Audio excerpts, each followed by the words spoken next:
दोस्तों, मैं आज आपको पढ़ा रही हूँ मेद आए। मेद आए मेद आए बड़े बंठन के, सवर के आगे आगे आगे नाचती गाती बयार चली। दरवाजे खिड़कियाँ खुलने लगी, गली गली पाहुन ज्यों ज्यों आए हो। गांव में शहर के मेद आए बड़े बंठन के। कवि ने मेधों के आगमन की तुलना किससे की है? उनकी स्वागत किस प्रकार होती है?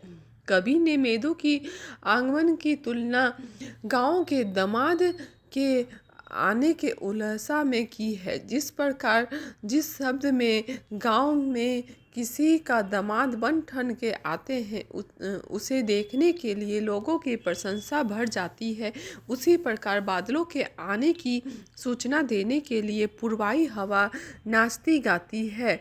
लोगों के घरों के दरवाजे खिड़कियां खुलने लगे। दूसरा सवाल, मेधों के आने पर बयार की क्या प्रतिक्रिया हुई तथा क्यों? स्पष्ट कीजिए। मतलब हवा की क्या प्रक्रिया हुई उसके बारे में पूछ रहे हैं।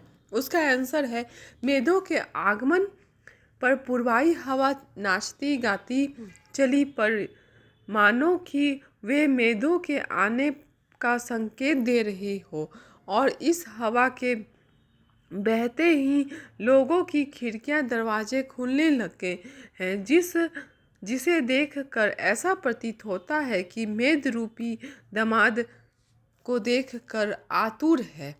तीसरा सवाल, मेद के लिए बन ठन के सवर के शब्दों का क्या प्रयोग क्यों किया गया है? प्रस्तुत पंक्तियों में पाहुन अर्थात दामाद के रूप में प्रकृति का मानवीकरण हुआ है। प्रस्तुत पंक्ति में कवि ने मेधों के आगमन की तुलना किसी शहरी अतिथि से की है। वह कहते हैं, जिस प्रकार मेद बहुत ही दिनों के बाद गांव के में आया है, उसी प्रकार अतिथि भी कई दिनों के बाद गांव में पधारे हैं। गांव में संस्कृति कार्यक्रम में पाहुन को का विशेष महत्व है, क्योंकि उसके लिए अतिथि देव स्वरूप है, अर्थात अतिथि देवो भवन। चौथा है, पाहुन ज्यों आए हो। गांव में शहर के पंक्ति का भाव स्पष्ट कीजिए तथा बताइए कि ग्रामीण संस्कृति में पाहुन का विशेष महत्व क्यों है। उत्तर है, प्रस्तुत पंक्तियां में पावन अर्थात दामाद के रूप में प्रकृति की मानवीकरण हुआ। प्रस्तुत व्यक्ति में कवि ने मेधों के आगमन की तुलना किसी शहरीय स्थिति से की है।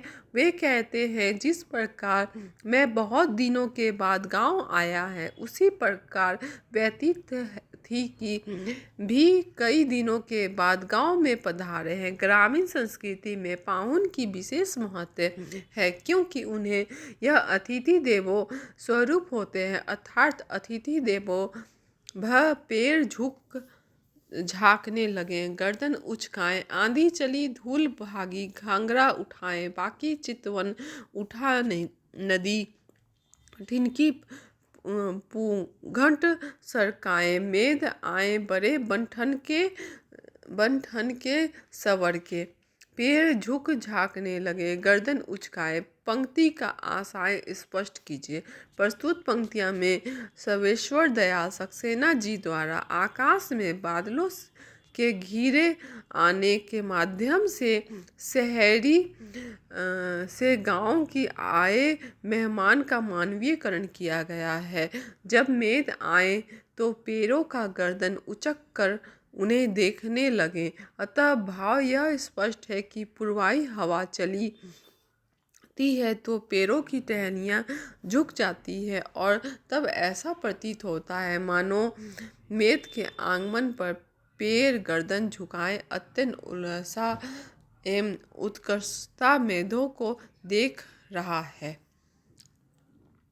उपयुक्त पंक्तियों में पेड़, धूल और नदी को किस प्रकार किस किस का प्रतीक बताया गया और कैसे? उपयुक्त पंक्तियों में पेड़, नगरवासियों के प्रतीक बताया गया है। जिस प्रकार पेड़ के लोग झुक झुक कर मेहमान को प्रणाम करते हैं, ठीक उसी प्रकार 3 पेड़ भी अपनी गर्दन झुकाए आए हुए मेहमान को देखकर धूल एक दौड़ती हुई युवती का प्रतीक है, जो आए हुए मेहमान को देखकर भागी चली जा रही है, तथा कवि ने नदी को बधुओं का प्रतीक बताया है, जो घूंघट करके अपने मेहमानों को देखती है।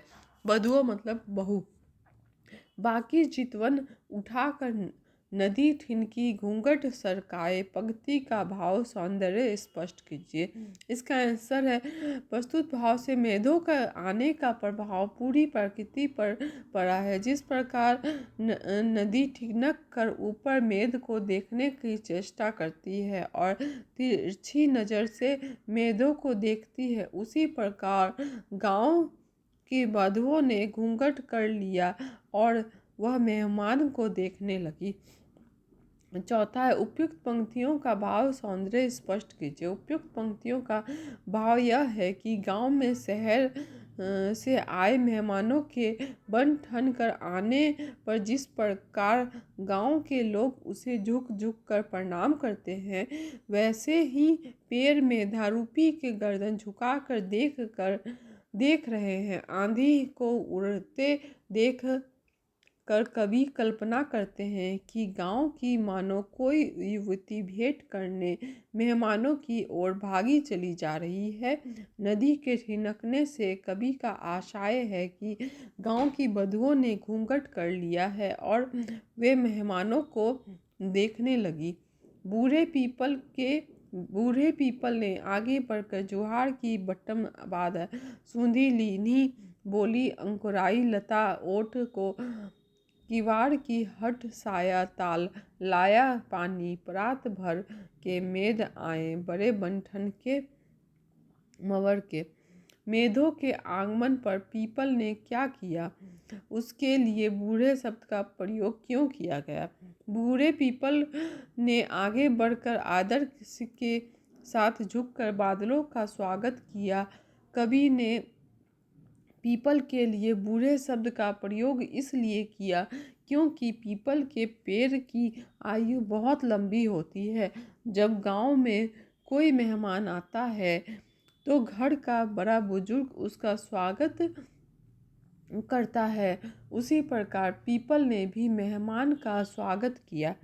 लता के मेघों के आगमन पर उसने क्या कहा है, कैसे। काव्य पंक्ति में ओट को किवाड़ की का प्रयोग क्यों किया गया है। उपयुक्त पंक्तियों में लता को ऐसी पत्नी के रूप में दिखाया गया है जिसका पति उसके 1 वर्ष बाद मिलने आया, इसलिए वे लता किवाड़ की ओट में खड़ी होकर अपने पति को 1 वर्ष के बाद आने की उल्लालना देती है। काव्य पंक्ति में ओट को किवाड़ का प्रयोग इसलिए किया गया है क्योंकि उस गांव में पत्नी अपने पति के सामने नहीं आती, इसलिए कवि ने कल्पना की कि ता किवाड़ की ओट में खड़ी होकर अपने पति को देखती है। उपयुक्त पंक्तियों में पीपल, लता और ताल शब्दों का प्रयोग कवि ने किस किस के प्रतीक के रूप में किया है।